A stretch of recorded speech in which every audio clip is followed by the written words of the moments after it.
கஷ்டப்படாம இங்கே ஏதாவது கிடைக்குமா? அப்போ ஒரு கஷ்டம் வருதுன்னா உனக்கு ஏதோ கிடைக்க போகுதுன்னு அர்த்தம். நீ தான் அதை யூஸ் பண்ணி மேலே போகணும். நீ அந்த கஷ்டத்தையே பிடிச்சி தொங்கிட்டு நான் கஷ்டப்படுறேன்னு உட்காரக்கூடாது. கிடைச்ச வாய்ப்பு பிடிச்சி டக்குன்னு மேலே போயிடணும். ஒவ்வொரு பிரச்சனை வரும்போது அதை எப்படி சால்வ் பண்ணணும்னு யோசி.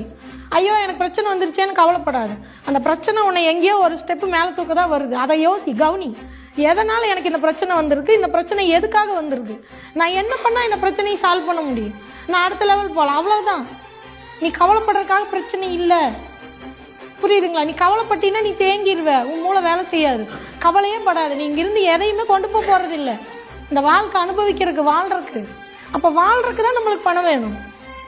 புரியுதுங்களா? அதுக்கு இந்த பிஸ்னஸ் எப்படி பண்ண முடியும்? வீடு நிம்மதியாக இருந்தா. அப்போ உன் ஃபேமிலி நிம்மதியாக பார்த்துக்க.